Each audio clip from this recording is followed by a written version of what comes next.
Equipo número 2. Perfectamente.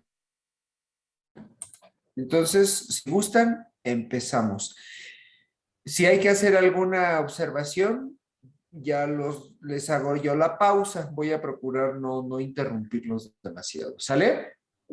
Órale, Ok, los doctor. escuchamos. Bueno, buenas tardes, doctor, compañeros. Nosotros somos el equipo número 2 y les vamos a presentar el tema de obstrucción de tubo digestivo alto en pediatría. Siguiente, por favor, Enrique. Bueno, estos son los contenidos que vamos a ver. Una introducción, páncreas anular, síndrome de arteria mesentérica superior, vena porta preduodenal y la obstrucción por cuerpos extraños. Y bueno, vámonos rápido para no tener problemas con el tiempo. Bueno, acerca de los objetivos, tenemos objetivos generales y específicos. Dentro de los objetivos generales vamos a identificar patologías que nos pueden causar obstrucción en el tubo digestivo alto en pacientes pediátricos, mientras que los objetivos específicos vamos a identificar causas y manifestaciones clínicas de la obstrucción del tubo digestivo alto, así como también el evaluar y el diagnóstico y el tratamiento adecuado del paciente pediátrico con obstrucción del tubo digestivo alto. Para la introducción veremos la obstrucción intestinal, su definición, clasificación, etiología. Siguiente, por favor, Enrique. Bueno, pasando propiamente a la obstrucción intestinal y su definición, pues esta va a ser la incapacidad del intestino para permitir con sus movimientos el paso regular de alimentos y contenido intestinal en sentido caudal, es decir, hacia lo inferior, lo que nos va a originar pues, cambios locales y generales. Esta puede manifestarse por una obstrucción simple, donde única y exclusivamente se va a encontrar obstruido lo que es el tránsito intestinal, o bien por una obstrucción con alguna estrangulación, donde además de estar ocluido lo que es el tránsito intestinal, también se va a ver comprometido lo que es la circulación sanguínea del segmento del intestino que está afectado. Dentro de la clasificación, si bien la clasificación puede hacerse atendiendo a lo que son las causas, como las que nos muestra el cuadro, que van a ser por obstrucción de la luz, que pueden ser tumores por lesiones intrínsecas del intestino, como por ejemplo atresias, estenosis, o por lesiones extrínsecas, como por ejemplo abscesos.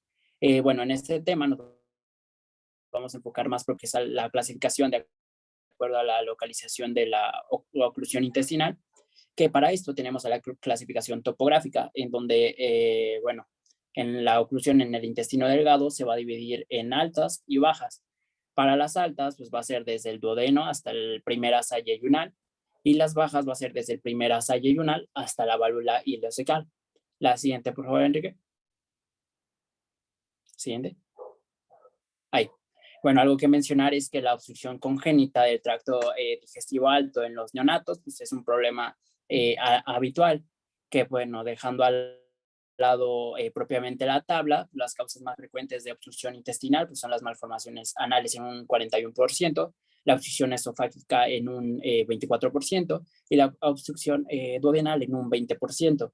Respecto al cuadro clínico, pues, igualmente de manera general, va a depender de acuerdo del sitio y la naturaleza de lo que es la obstrucción, donde además puede existir o no un compromiso vascular.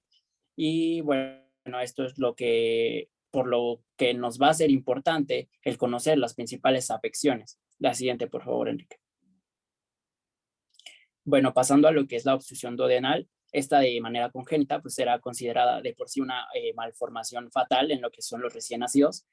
Bueno, esto hasta que se desarrollaron con el paso de los tiempos, pues procedimientos quirúrgicos que nos ayudaron a disminuir la mortalidad de una manera considerable. Estas pues pueden ser de origen intrínseco o extrínseco. Dentro de la variedad de anomalías intrínsecas se encuentran la atresia o estenosis duodenal y el diafragma o membrana, mientras que las afecciones extrínsecas o productoras de obstrucción duodenal pues son el páncreas anular, la vena porta preduodenal o la malrotación intestinal, entre otras, ¿no? Y bueno, hablando de porcentajes, en un estudio que se realizaron a 500 personas en edad pediátrica, pues se encontró que la atresia duodenal es de un 48.7%, mientras que el diafragma duodenal con obstrucción parcial va a ser de un 41% y la estenosis duodenal en un 10%. Bueno, no se va a reconocer una predilección de sexo tan tanto para femenino como masculino. Sin embargo, algunos autores refieren que la predilección va a ser principalmente para pacientes masculinos. Además de que la edad media de aparición de los síntomas pues, suele ocurrir desde el primer día de vida. Y bueno, como nota, les coloqué que debido a la obstrucción duodenal en los neonatos, sin importar la causa, pues esta va a constituir un motivo obligado de lo que es la cirugía, por lo que es importante pues, conocer su presentación clínica y los signos radiológicos de manera temprana. La siguiente, por favor, Enrique. La siguiente. Pasando al tema de páncreas anular, primero mencionar que como ya lo vimos arriba en la clasificación, esta va a ser una obstrucción duodenal de origen extrínseco y esta es una malformación congénita, es infrecuente y pues sí es de importancia médica porque pues puede ocasionar obstrucción del duodeno, ya sea completa o parcial.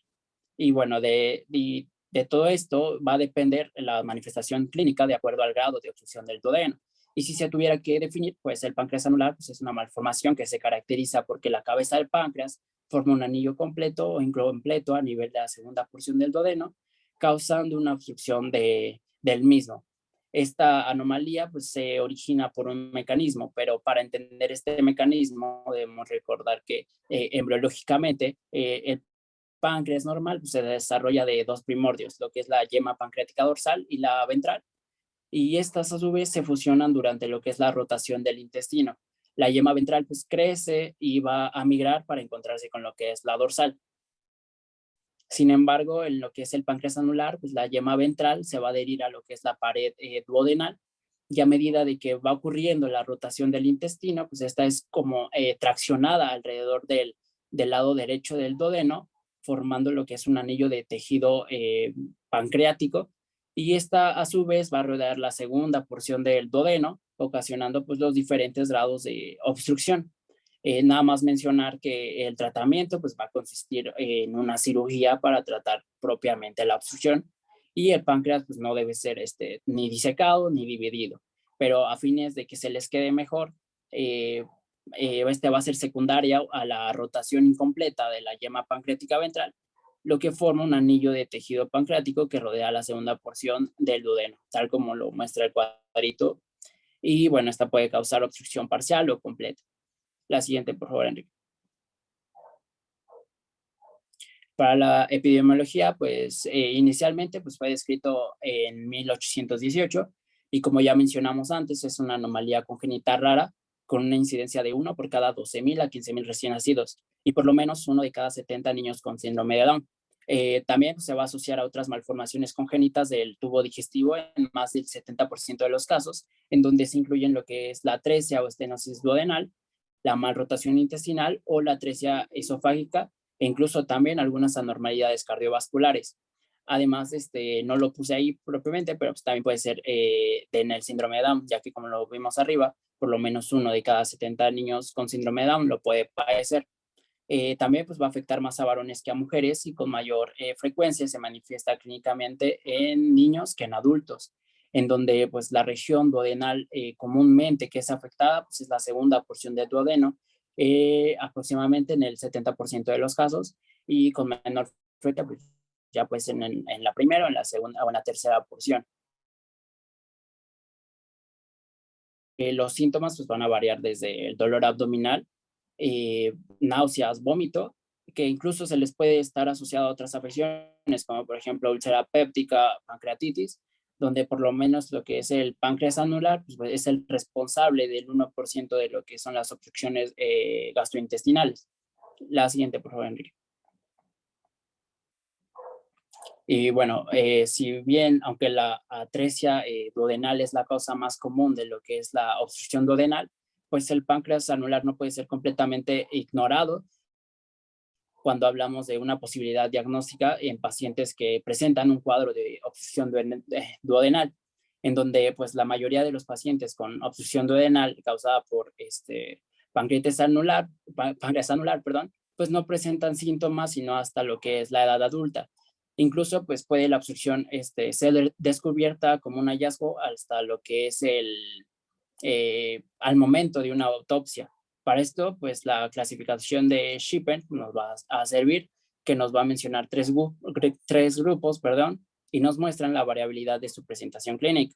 Encontramos la obstrucción duodenal completa, que esta es con necesidad de cirugía al nacimiento, la obstrucción duodenal de aparición tardía, con síntomas de progresión lenta y obstrucción duodenal mínima, además también de una presentación asintomática, que esta pues puede ser descubierta, como ya les mencioné, hasta lo que es una autopsia.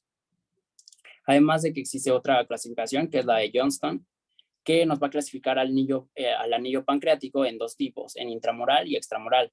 Y estas van a ser tan simples como si hay pequeños ductos en el anillo que drenan directamente hacia el duodeno, se le va a considerar intramural. Y mientras que si es extramural, es si el ducto del anillo va a rodear al duodeno y se une al colédoco. Esa es la principal diferencia. Una se une al colédoco y la otra no. La siguiente, por favor, Enrique. Bueno, para el cuadro clínico, pues esta se va a hacer más evidente en lo que es el periodo neonatal en un 80 al 100% de los casos. Bueno, la sintomatología clínica, pues como ya los dije antes, va a depender de acuerdo al grado de la estenosis que nos va a causar el anillo pancreático propiamente en lo que es el duodeno. Bueno, la principal forma de presentación clínica pues, son los vómitos que pueden ser biliosos o no, y esto es dependiendo igualmente de la localización de la obstrucción. También dentro del cuadro clínico sintomático, también se describe lo que es el dolor abdominal de intensidad variable y también puede haber el paciente, bueno, puede presentar deposiciones, pero escasas, distensión abdominal, que en la mayoría de los casos es muy marcada, ondas peristálticas evidentes, retardos en el crecimiento del niño, desnutrición y una deshidratación asociada a lo que es el cuadro. La siguiente, por favor, Enrique. Para el diagnóstico, pues el diagnóstico propio del páncreas anular pues, es presuntivo en la mayoría de los casos y este ya se va a confirmar hasta lo que es la cirugía, ya que pues la sintomatología y los hallazgos que se encuentran en lo que es la radiografía pues van a ser similares en casi todos los casos de obstrucción duodenal. Por ello es importante realizar estudios, más bien, sí, por eso es importante realizar diferentes estudios de diagnóstico en donde encontramos la radiografía de abdomen, la serie de esófago gastroduodenal y la tomografía computarizada. Y bueno, aquí les coloqué una imagen de una radiografía de tórax en donde se va a observar una imagen de doble burbuja. Y bueno, esta es cuando bueno, se muestra aire en lo que es el intestino y en lo que es la primera parte del duodeno. Y pues no va a haber aire más allá de ahí, donde además también hay presencia de cuerpos extraños que, bueno, parecen estar en lo que es el hueco pélvico, que es la flechita roja que se muestra ahí. E incluso también algunos casos se puede llegar a ver presencia de lo que es gas dentro de la pared gástrica y esto se debe a lo que es el paso de aire debido a que hay una rotura, perdón, y hay una rotura por el esfuerzo que representan los vómitos constantes. La siguiente, por favor, Enrique. Bueno, aquí les quise colocar un reporte de caso de una tomografía computarizada, que dentro de los hallazgos también podemos encontrar un estómago y la primera porción duodenal con distensión y la segunda porción del duodeno, esta no va a realzar propiamente lo que es el contraste y se va a acompañar de lo que es un edema de la cabeza del páncreas. La siguiente, por favor. Respecto al tratamiento, pues no existe un método quirúrgico específico para tratar lo que es el páncreas anular. Sin embargo, pues se trata de una cirugía que pues tiene alto grado de complejidad, pues, ya que existen ciertos riesgos, ya que pues pueden lesionar lo que es el ducto pancreático y a su vez pues pueden provocar una fístula. Además, bueno, hubo un estudio donde se encontró que pacientes pues, presentan una estenosis duodenal y otros pacientes pues muestran una atresia completa. Por esta razón, pues la cirugía no solo consiste en lo que es pues el mover el tejido pancreático, sino también en la corrección de lo que es el duodeno que está estenosado o está atrésico, donde pues la relación en el tejido, bueno, la relación del tejido pancreático y la pared duodenal, pues nos va a condicionar un importante pues riesgo de sangrado durante la cirugía. Y bueno, también se ha reportado que en la mayoría de los casos la ámpula de Vater pues, se encuentra cerca del área donde está la estenosis, por lo que un procedimiento en este sitio pues puede llegar a ocluir lo que es el conducto biliar común. Es por ello que se está en contra de lo que es el ataque quirúrgico directo a lo que es el tejido pancreático, por lo que el abordaje quirúrgico aceptado es el mismo que para toda obstrucción duodenal y que pues, puede ser causado por muchas cosas. Y pues actualmente se considera como cirugía de elección la que es la anastomosis duodeno-duodenal, que es la técnica de Kimura, que es justo como se muestra en la imagen, donde pues además se ha observado también que la descomprensión gástrica después de lo que es la operación, pues va a ser necesaria y el paciente debe de recibir un apoyo con nutrición parental. Es decir, que debe de aportar, bueno, le deben de aportar al paciente por vía intravenosa los pues, nutrientes básicos que vaya a necesitar. Y esto durante al menos el periodo que tarde su recuperación y pues, pueda reiniciar otra vez su alimentación normal. La siguiente, por favor, Enrique. Bueno, ahora vamos a hablar acerca del síndrome de la arteria mesentérica superior, también conocido o abreviado como SAMS. Bueno, es importante mencionar la anatomía, donde, bueno, básicamente nos vamos a centrar en la tercera porción del duodeno, que esta va a tener una relación anatómica que va a pasar, bueno, va a cruzar por delante de la aorta abdominal a nivel del tercer cuerpo vertebral lumbar, y va a estar suspendido por lo que es el ligamento de Treitz, como podemos ver aquí en la imagen, y la mesentérica anterior superior va a salir sobre la aorta abdominal en su cara anterior a nivel del L1. Y bueno, esta va a estar envuelta de tejido adiposo y tejido linfático, y bueno, esta se va a extender de manera caudal, formando, bueno, hacia el mesenterio, formando un ángulo en relación con la arteria aorta. Y bueno, como normalmente se dice que este ángulo es de 35 a 65 grados, esto pues debido por este espacio que podemos ver aquí, que va a estar ocupado por la grasa mesentérica. Y bueno, se menciona que este ángulo pues va a tener una correlación importante con el índice de masa corporal de cada paciente. Y bueno, como tal, el síndrome pues va a ser una obstrucción inusual del tubo digestivo proximal, donde se va a caracterizar porque esta tercera porción del duodeno que les mencionaba previamente, pues va a estar oprimida, esto debido al estrechamiento de la arteria mesentérica superior y a la aorta. Y bueno, esto principalmente pues se atribuye hacia la pérdida de esta grasa mesentérica. Como tal, esta compresión puede ser congénita o adquirida, y bueno, es una forma de obstrucción intestinal poco común en pacientes pediátricos. Aquí les puse la incidencia, que es del 0.03% al 0.3%, y esta es más común de acuerdo a la bibliografía con el sexo femenino. Sin embargo, hay otros factores predisponentes pues más reconocidos en cuanto a la compresión vascular, como pues ya se los había mencionado, pues la disminución de este ángulo. En cuanto a las características congénitas, es cuando tenemos el ligamento de Treitz es corto, el que ya les mencionaba previamente en la imagen que sostiene esta porción del duodeno, y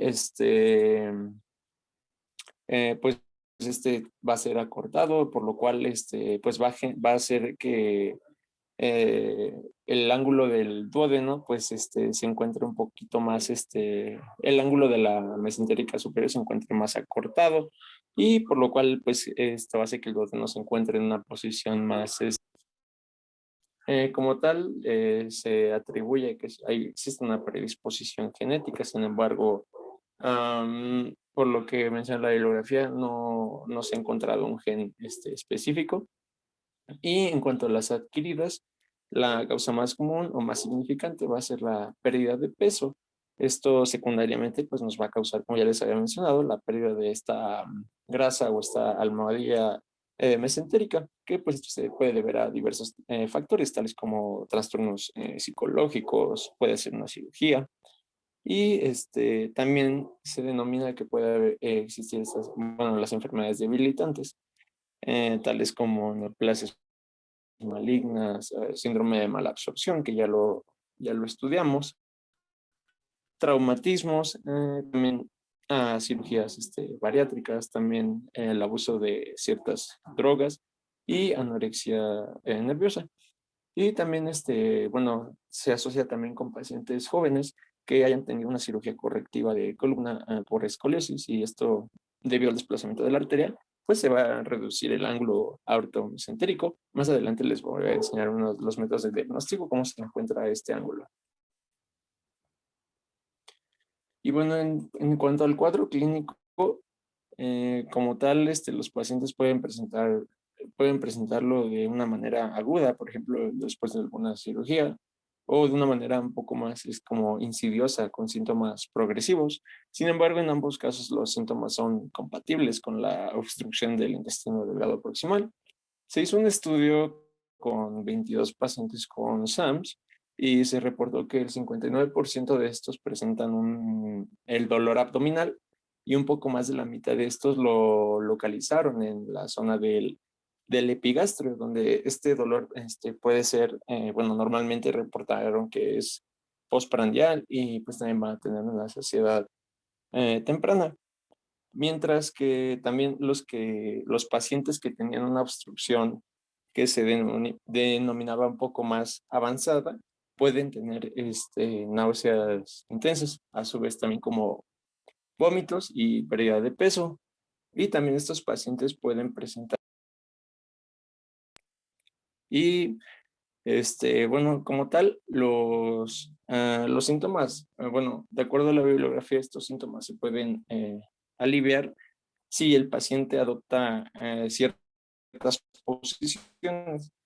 Se describe que puede ser la posición de cúbito prono, de cúbito a la izquierda, y también una posición de rodillas sobre el pecho, o como si el paciente estuviera adoptando una posición de cuclillas. Y como tal, estas posiciones van a tener la función de que van a eliminar la tensión del mesenterio, de la arteria mesentérica superior. De esta manera van a abrir el espacio entre la arteria mesentérica superior y la aorta. Como tal, también la exploración física, es muy inespecífica. Realmente lo que podemos hallar sería una distensión abdominal. También los ruidos intestinales se pueden tener un tono aumentado o alto, y los exámenes de laboratorio, estos pueden ser normales. Realmente lo único que nos podría dar una alteración sería que el paciente pues presente estos vómitos de manera intensa, y pues esto nos puede dar como resultado anomalías electrolíticas pues importantes. En cuanto al diagnóstico, pues como tal nosotros vamos a requerir una alta sospecha, ya que los síntomas, pues ya se los mencioné, son bastante, y como solución diagnóstica va a ser con radiografías simples de abdomen o radiografías con contraste oral. Como tal, aquí les puse de manera resumida lo que podemos encontrar en la radiografía simple, ya que pues puede haber hallazgos. Estos hallazgos son sugestivos de una obstrucción intestinal del intestino proximal, tales como la distensión gástrica, la dilatación del duodeno, también un corte abrupto de aire en la tercera porción del duodeno. Y bueno, aquí en los estudios de contraste oral, como tal, podemos observar cómo se detiene abruptamente en esta porción lo que va a ser el contraste, que va a ser bueno, normalmente se utiliza el bario. Y bueno, aquí podemos observar también las características de cómo se ve el estómago y el intestino, que se encuentran pues, en una porción un poquito más como dilatadas. Y bueno, aquí las flechas nos señalan cómo se encuentra esta pérdida. Aquí también es interesante ver cómo, bueno, este paciente presentó el síndrome secundario a una operación correctiva de escoliosis. Aquí podemos ver cómo ya tiene, bueno, tiene todas estas herramientas para la corrección de la escoliosis. Y también podemos utilizar un ultrasonido. Las ventajas de es que su costo es bajo, es un método no invasivo, y realmente se utiliza para evaluar pues, la anatomía de la arteria. y también para medir el ángulo aortomesentérico, donde pues realmente es es uno de los criterios de imagen que toman en cuenta para poder determinar y diagnosticar de manera correcta el síndrome. Y pues aquí también, por ejemplo, podemos utilizar una arteriografía, donde pues también se mide el ángulo aortomesentérico. Bueno, aquí les puse de manera resumida los criterios de diagnóstico, que son previamente los que ya he mencionado a lo largo de los métodos de diagnóstico. En cuanto al tratamiento, tenemos dos, que va a ser la conservadora y el tratamiento quirúrgico, que como tal, la terapia conservadora pues va a tener como principal objetivo pues disminuir los síntomas obstructivos y más bien que el paciente se sienta un poco más aliviado, así como evitar cualquier factor desencadenante. Pero, sin embargo, la probabilidad de que esta terapia tenga éxito, pues realmente es muy baja. Normalmente se utiliza lo que ya es el tratamiento quirúrgico. Pero bueno, se describe también que podemos hacer estas maneras de tratamiento conservador, que sería la descompresión gastrointestinal, donde pues se le tiene que colocar al paciente, le tenemos que colocar al paciente una sonda nasogástrica y también corregir las anomalías electrolíticas. Y esto con la función, bueno, con la finalidad de poder descomprimir el estómago, que se va a encontrar dilatado, al igual que el duodeno proximal. Y bueno, la corrección electrolítica, esto se va a deber pues por la emesis que puede tener, que nos puede dar una anemia, una hipopotasemia, y hasta puede derivar por último, el apoyo nutrimental, que pues va a ser también pues muy importante, ya que pues tenemos que ver si nuestro paciente tolera o no la vía oral. Se recomienda que si el paciente pues sí, utilizar la vía oral, se haga. Sin embargo, realmente es un porcentaje muy, muy bajo o escaso de pacientes que sí lo toleran, por lo cual se utiliza la vía parenteral. Y en cuanto a las cirugías, disculpen. En cuanto a las cirugías, estas van a ser abiertas y tenemos diversos procedimientos, tales como, bueno, el que más se utiliza es debido a la anomalía que se va a tener con el ligamento de Treitz, que, bueno, como movimiento de Strong se va a movilizar el duodeno de una forma que nosotros dividamos este ligamento. Y una vez que la unión duodeno-yeyunal se haya movilizado por completo, el duodeno lo debemos de colocar, bueno, se debe de colocar hacia la derecha de la arteria mesentérica superior para evitar, o bueno, para que ya no se encuentre entre la arteria aorta y la mesentérica superior. Y pues de esta manera pues vamos a mantener la integridad total del intestino, pero debemos de considerar que las ramas de la arteria pancreático-duodenal inferior pues pueden limitar la capacidad del duodeno de separarse de la aorta, esto pues por la estrecha relación, bueno, la relación anatómica que tienen con la sección de la cabeza del páncreas. En cuanto a la gastroyejunostomía, realizar llevando una asa de yeyuno hacia el estómago, y pues vamos a realizar una anastomosis de lado a lado, y pues de esta manera vamos a evitar el paso por el duodeno. Y en cuanto a la duodenoyeyustomía, el duodeno como tal, pues se puede dejar intacto o se puede dividir, y el yeyuno proximal puede, a través del mesocolón derecho, para realizar la duodenoyeyustomía de lado a lado, como lo podemos ver aquí en las imágenes. Ya, ¿qué sigue, por favor?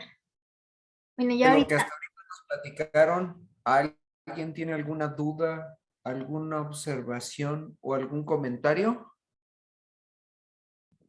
Ninguna, doctor. No, nada, vamos bien.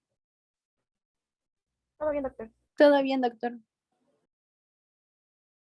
Bueno, ¿y cuál es el cuadro clínico entonces en todos estos pacientes que hasta ahorita hemos visto?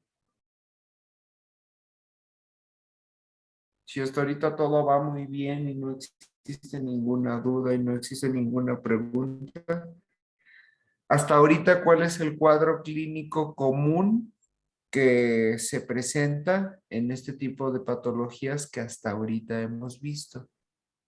Dolor abdominal. Ajá, ¿cómo? Vom- Dolor, vómito, ¿qué otra cosa? Constipación. Constipación. A lo mejor es una palabra que podría generar cierta confusión porque aunque tienes razón, porque constipación se refiere a la imposibilidad para la evacuación, podría generar cierta confusión en el sentido de la definición de oclusión, bloqueo, constipación y estreñimiento. Pero constipación se refiere única y exclusivamente a la imposibilidad para la eliminación de heces. Sí, en realidad sí. ¿Qué otra cosa? Estamos en cuadro clínico común de este tipo de pacientes o de este grupo de pacientes. ¿Podría ser falta de apetito? Anorexia, Sí. ok, ¿qué otra cosa?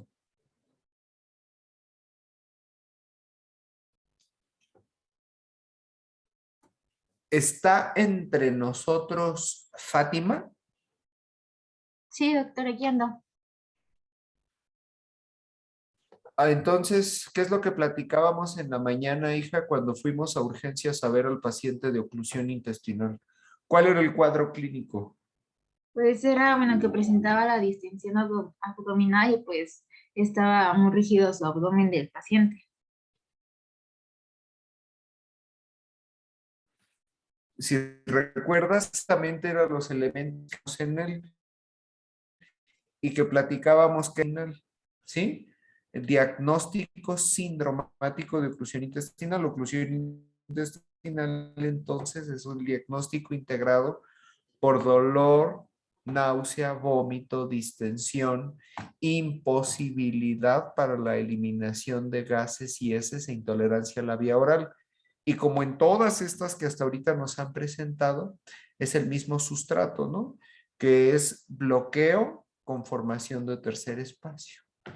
Entonces, creo que cabe la aclaración porque en realidad el cuadro clínico que hasta ahorita pues, vemos, pues es exactamente el mismo. Con la particularidad de que hasta ahorita las causas que nos han presentado son en gente joven, bloqueo intestinal alto,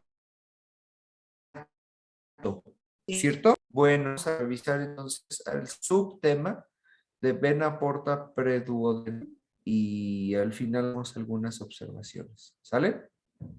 Sale, los escuchamos, muchachos.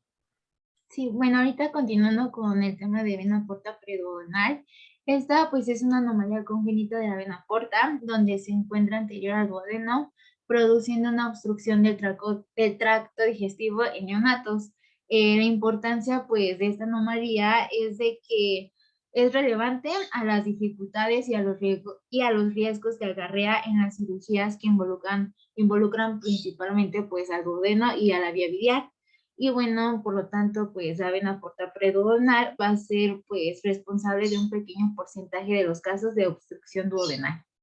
La que sigue, por favor.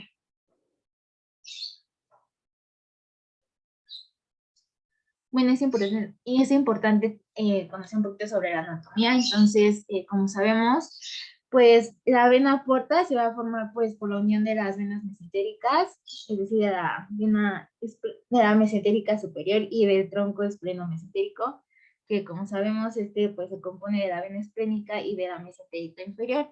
Entonces, estas siguen superior y posterior a la primera parte del duodeno Y ya a nivel del hígado, pues se va a dividir en lo que es la rama izquierda y la rama derecha. La importancia de la vena porta es que esta es la que se encarga de drenar la sangre de todas las partes del aparato digestivo, incluyendo pues el páncreas, el vaso y la vesícula biliar. La que sigue, por favor.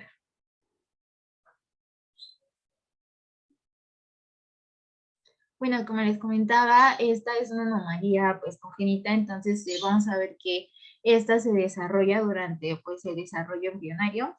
Entonces es importante conocer que durante la 5ª semana de vida embrionaria, el intestino pues va a drenar por dos venas vitellinas, que también las podemos conocer con el nombre de onfalomesentéricas.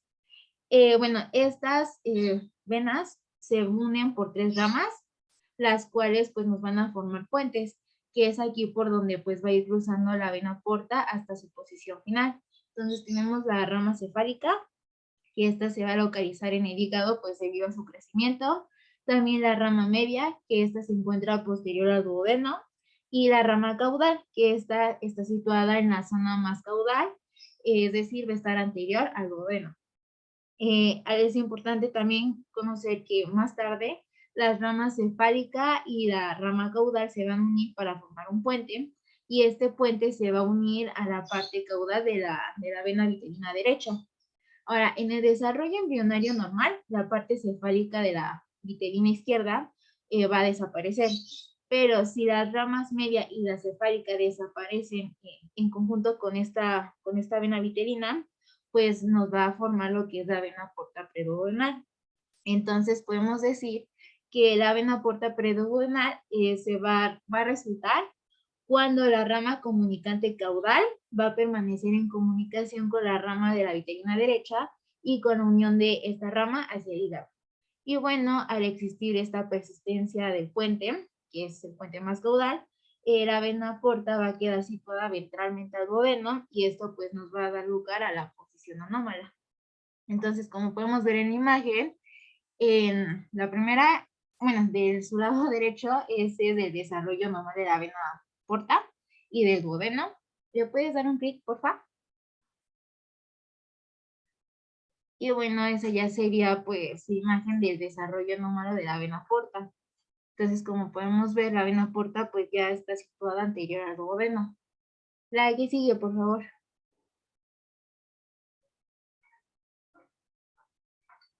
Bueno, ahorita ya hablando sobre el cuadro clínico, bueno, principalmente se va a presentar con los síntomas típicos de una obstrucción intestinal completa e incompleta.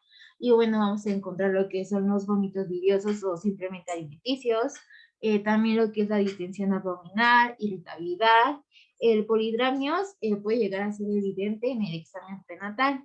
Y bueno, como podemos ver, tanto la ictericia como las hemorragias digestivas están de otro color.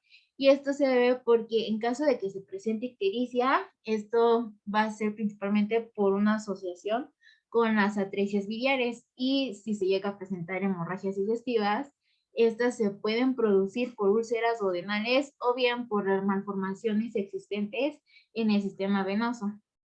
¿Ya qué sigue? Bueno, ¿le puedes dar un clic? Otro, por favor. Bueno, otra característica de esta patología es que pues está asociada a malformaciones, y bueno, dentro de los casos se ha visto que la malformación más asociada es la malrotación intestinal con el 64% de los casos. Otras malformaciones que se han visto es lo que es el situs inversus, así como la atresia duodenal. El páncreas anular se ha presentado hasta en el 22% de los casos. Pero bueno, otras malformaciones son malformaciones cardíacas y vasculares, así como malformaciones de las vías biliares, anomalías esplénicas. También se llega a presentar lo que es el diafragma duodenal, así como las bandas cólico-duodenales, también conocidas como bandas de Ladd. Bueno, ¿me puedes dar un clic, por favor? Esa sería una imagen de lo que sería el situs inversus. Otro, por favor. Y bueno, esos son los diferentes tipos de malrotaciones intestinales que pueden existir. La que sigue, por favor. También es importante conocer que podemos tener variaciones de la arquitectura portal y bueno, estas variaciones se han descrito del 20 al 35% de las personas. Las variaciones pues más comunes es la trifurcación de la vena porta, que aquí va a haber una ausencia del tronco derecho y de las ramas anterior y posterior derecho que derivan del mismo punto que la vena porta izquierda. Otra de las variaciones es la rama posterior derecha, que esta va a salir de la rama principal de la vena porta y no a partir de la rama portal derecha. Y bueno, también otra de las variaciones que nos mencionaba la bibliografía era las ramas segmentarias individuales fuera de su punto de origen. Entonces, como podemos ver en la imagen, bueno, la que tiene la letra A, esta es la anatomía normal de la vena porta. Y bueno, las principales variaciones anatómicas del lado B era lo que les mencionaba de la trifurcación de la vena porta. Y bueno, de letra C, lo que es la ramificación precoz de la rama derecha posterior. La que sigue, por favor. Ahora, en cuestión del diagnóstico, el diagnóstico generalmente se realiza intraoperatorio.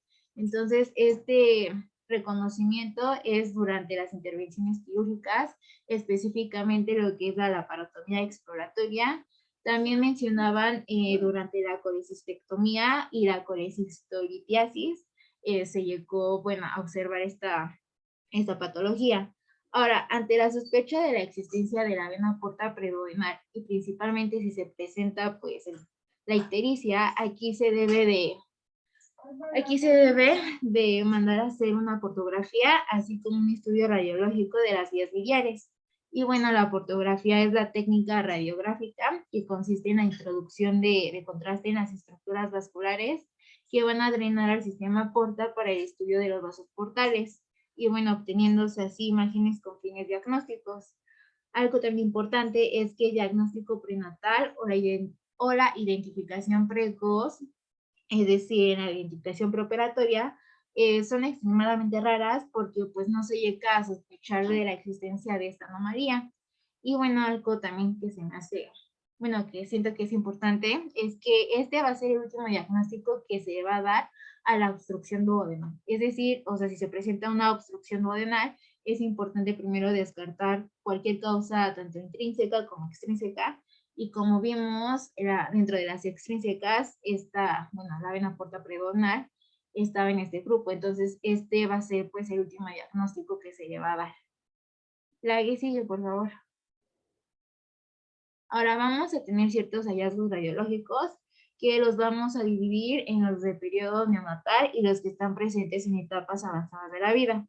Iniciando con lo que es el periodo neonatal, se puede llegar a presentar lo que es la impresión duodenal anterior, así como la onculación duodenal, fijación y la retención del contraste en la porción proximal, pero aquí, bueno, pueden estar presentes en varios grados.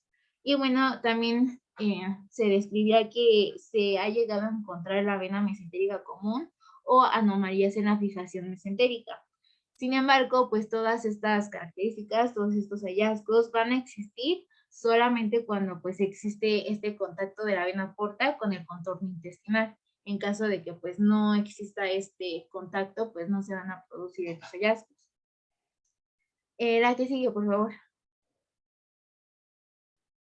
Bueno, esta es una imagen, me la imagina, es una imagen toracoabdominal simple que muestra el signo de doble burbuja.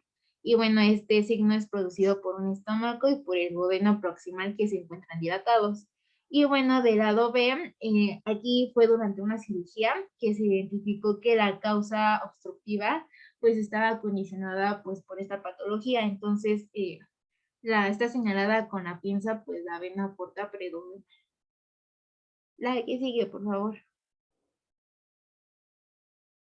Bueno, dentro de las manifestaciones radiográficas tardías, vamos a tener lo que son las manifestaciones de obstrucción duodenal crónica con dilatación proximal, así como úlceras gastroduodenales, neumatosis o varices. También se puede llegar a encontrar una mesentérica común.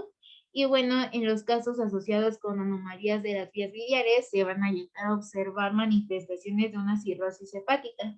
Y bueno, la imagen que tenemos es de un tránsito gastroduodenal y podemos observar pues la dilatación gástrica y la dilatación de la primera porción duodenal. La que sigue, por favor. Ahora, dentro del tratamiento, algo como que se me hizo curioso es que hasta el año 1971 se efectuaba lo que es la gastroyeyonostomía o la duodenoyeyonostomía, pero a partir de esta fecha, pues existe la tendencia de efectuar lo que es la duodenostomía, porque este se considera pues la técnica más fisiológica y anatómica. Sin embargo, se debe tener cuidado por la proximidad en algunos casos pues de las vías biliares y también por la posibilidad posterior de crear una hipertensión portal. Y bueno, también la bibliografía que consultamos mencionaba dentro del tratamiento la gastroduodenoanostomosis, que esta pues es la unión artificial del estómago y del duodeno. Y bueno, dentro de las complicaciones vamos a tener, pues, como les mencionaba, posterior al tratamiento quirúrgico, una hipertensión portal. También se puede llegar a presentar hemorragias por malformaciones o estenosis del sistema venoso portal. También hemorragias por úlceras duodenales y también neumotosis quística intestinal.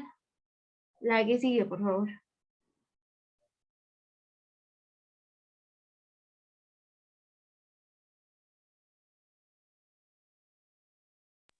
Y bueno, por último vamos a hablar sobre la obstrucción por cuerpos extraños. Y bueno, de acuerdo con el Instituto Nacional de Pediatría, la mayor ingesta de cuerpos extraños que ocurre, bueno, en la población pediátrica, con un pico de incidencia entre los 6 y los 6 años de edad. La ingestión de estos cuerpos extraños, pues realmente son episodios pues repetitivos y son bastante comunes en este grupo de pacientes. Aquí les pusimos los objetos de acuerdo al instituto que son comúnmente ingeridos y en su porcentaje. Y bueno, realmente como tal la impactación o perforación y obstrucción que va a ocurrir en zonas que, bueno, se denomina que son de angulación o estrechez en el tracto gastrointestinal. Y el sitio anatómico más frecuente es el esófago, con un 50 a un 75% de, de este tipo de obstrucción por estos cuerpos extraños. Y bueno, aquí igual se hizo un estudio con 76 endoscopías y bueno, de acuerdo aquí a estas tablas podemos observar aquí la distribución de estos pacientes con la ingesta y de acuerdo al lugar, bueno, el hallazgo endoscópico que causó el objeto ingerido. Y pues aquí podemos observar los porcentajes que puede causar edema, erosión, úlcera o perforación. Y en la siguiente tabla podemos observar la relación de acuerdo al objeto ingerido con la localización endoscópica.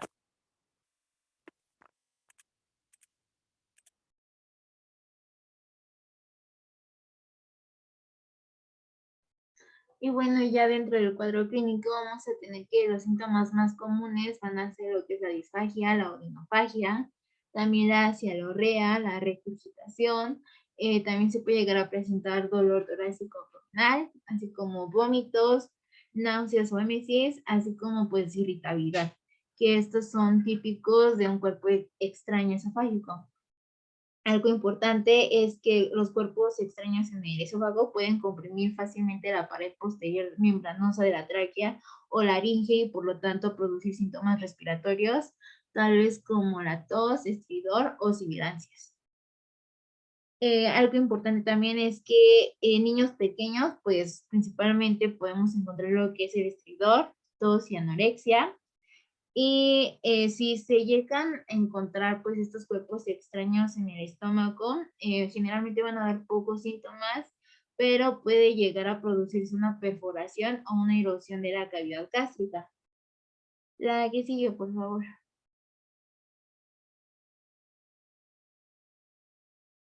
Bueno, y dentro del diagnóstico, es importante realizar una historia clínica detallada, ya que nos va a permitir identificar el tipo de objeto, así como el tiempo transcurrido desde la ingestión, así como pues los síntomas asociados.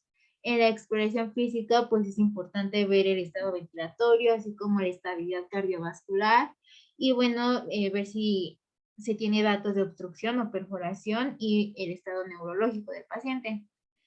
También dentro del diagnóstico tenemos lo que es la radiografía de tórax, principalmente en las proyecciones anterior-posterior, que esta es la proyección más frecuente, pero también se puede pedir la proyección postero-anterior o las laterales, ya que estos nos permiten la identificación, localización y naturaleza de los cuerpos extraños radiopacos.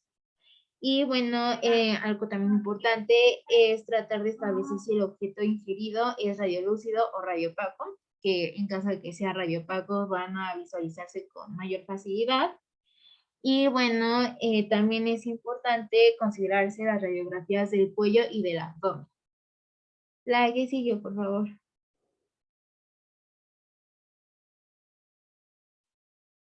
Y bueno, ahí podemos ver las radiografías de tórax, de cuerpos extraños. En esta segunda imagen, pues es de una moneda. La que sigue, por favor.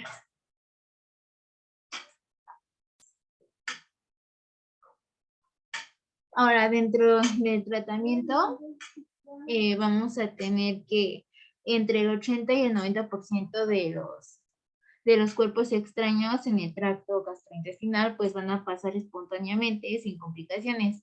Sin embargo, del 10 al 20% pues se debe de realizar lo que es la endoscopía flexible, y esto pues va a permitir identificar el objeto, también como la valoración del estado de la mucosa subyacente y comprobar si se ha producido alguna complicación.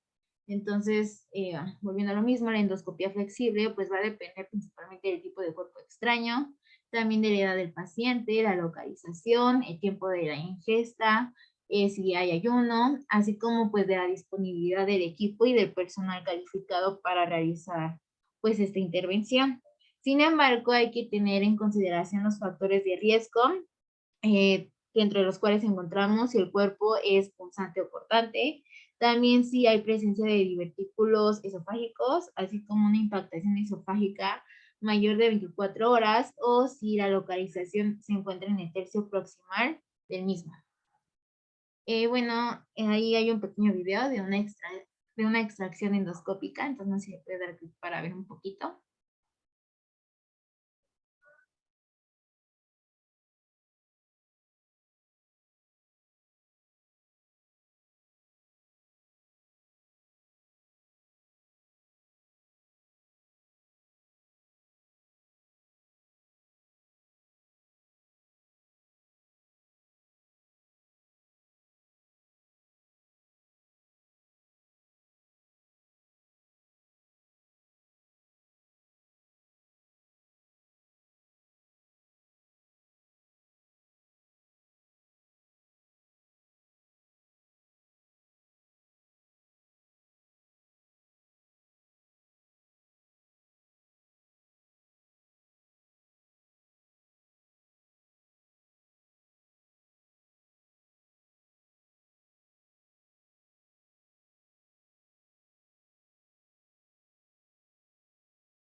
Bueno, ese fue un pequeño video sobre una extracción endoscópica. Ahora, también es importante tener en cuenta el tiempo de extracción, que este se va a definir según el tipo del cuerpo extraño, así como pues la localización, los síntomas y riesgos de complicaciones. Entonces vamos a tener tres tipos. De emergencia se va a considerar cuando es menor de 2 horas la ingesta del cuerpo extraño y pues no hay ayuno. Urgencia cuando es menor de 24 horas de la ingesta del cuerpo extraño, pero aquí ya se presenta un ayuno. Y hablamos de electivo cuando es mayor de 24 horas y hay un ayuno. La que sigue, por favor. Bueno, esa es otra imagen de una endoscopía flexible.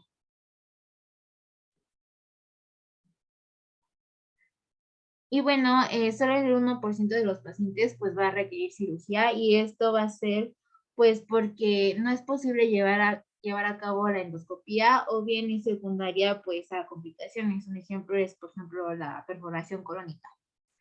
También una de las bibliografías que consultamos mencionaba el uso de soluciones de lavado, que estas se encuentran equilibradas de electrolíticos que contienen polietilenglicol, porque este ayuda al paso del cuerpo extraño y, bueno, principalmente los que son pequeños y lisos que se encuentran alojados en el intestino.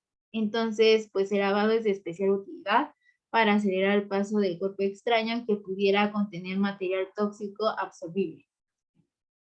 La que sigue, por favor. Y bueno, ese es un pequeño algoritmo del manejo de cuerpos extraños de la vía digestiva. Entonces, para que cuando les pasemos pues la presentación lo puedan ver con mayor detenimiento y vean, por ejemplo, en el esófago lo que es asintomático y sintomático y ver qué cuerpos extraños pues se consideran emergencia, urgencias y así con cada una. La que sigue, por favor.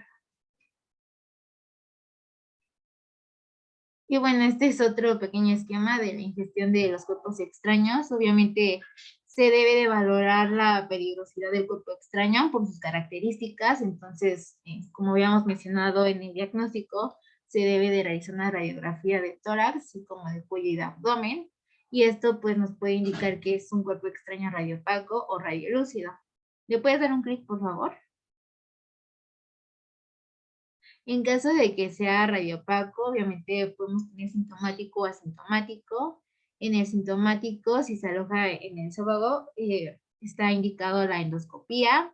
Y si es asintomático, pues si se encuentra en la faringe o en el esófago, es extraer. Si es en el estómago, extraer si es punzante principalmente. También si el cuerpo extraño es una pila o tiene un diámetro mayor de 3 a 4 centímetros.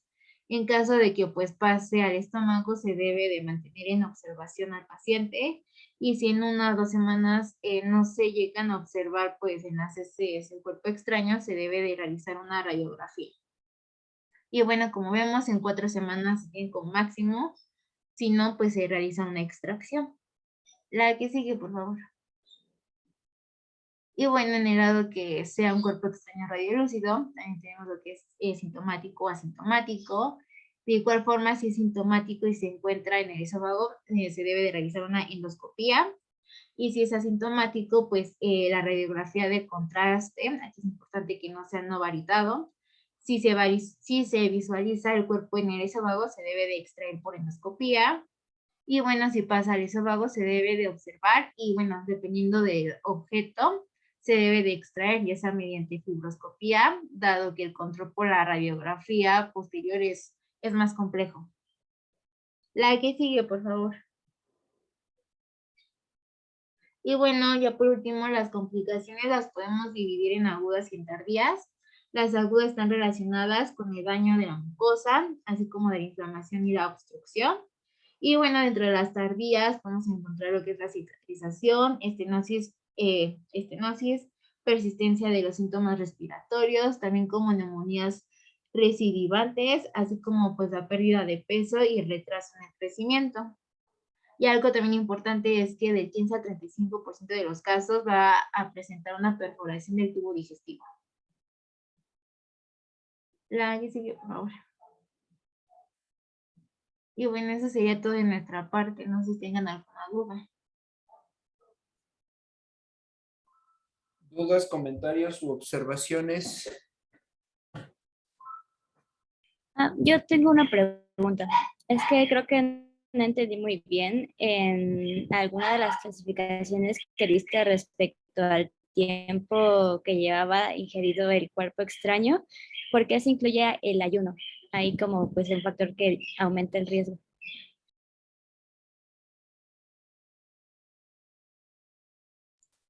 A ver, Fátima, Ah, repítate. Era anterior, bueno, todavía un poquito atrás. Un poquito. Sí, todavía No, atrás. creo que era uno anterior. Ahí, ajá, era en ese recuadro. Sí, bueno, dentro del tiempo de extracción, bueno, principalmente yo había leído que era por el riesgo de aspiración en caso de que, pues, o sea, por eso es importante el ayuno o no, por el riesgo de una aspiración, pues, en la vía respiratoria. Pero no estoy muy segura. Es riesgo de broncoaspiración. O sea, sí, estás bien, Fátima. Sí, todo sí. O sea, el riesgo, lo que define no es la presencia del cuerpo extraño, sino en sí las horas de ayuno por el riesgo de broncoaspiración. Es decir, que el contacto del estómago y del esófago, el paciente lo regurgite y vaya eso a aspirarse a la vía aérea. Eso se llama broncoaspiración y provoca una condición muy grave que se llama neumonitis química. Y exactamente ese es el problema, que entre menos horas de ayuno tenga el paciente, es decir, entre haya consumido alimentos, aunque sean líquidos, en menos horas, es más grave por el riesgo de broncoaspiración. Sí, tal cual. Sí, sí, sí, sí, sí, ¿lo comprenden todos?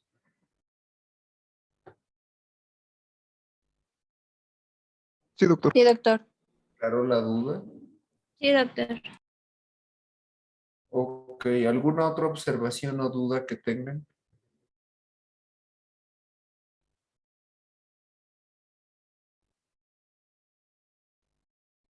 Ese es en realidad cuando hablamos de cuerpos extraños, que obviamente estamos hablando de pacientes preescolares, de lactantes menores, lactantes mayores o preescolares. Es el principal riesgo, en realidad, el riesgo de broncoaspiración, más allá de perforación o de alguna otra complicación en el caso de ingesta de cuerpos extraños. Les diré que en realidad, hablando de pacientes pediátricos, pues a lo mejor yo no soy la persona más indicada porque yo no es lo que hago, ¿no? Atender pequeñitos, pero pues en adultos sí. ¿Alguna otra duda u observación que tengan o algo que no les haya quedado claro después de la presentación, que me parece que estuvo bien, bien trabajada, bien, bien hecha? ¿Dudas, observaciones? Creo que no. ¿No? Digo, salvo el capítulo de cuerpos extraños, que es este último que nos platicaron, su compañera Fátima. Salvo esto, pues los otros son situaciones en realidad raras, ¿no? Son causas de oclusión o de obstrucción intestinal raras, salvo ingesta de cuerpos extraños, que no es raro. Bueno, entonces por hoy terminamos, ¿no? La clase mañana que nos toca. Hasta el miércoles. Mañana no, ¿Mandé? mañana no tenemos clase. Tenemos... Mañana descansamos. Entonces el miércoles otra vez. Sí. Bueno, órale, pues entonces a quien le toque estar por allá en el hospital el miércoles, nos vemos.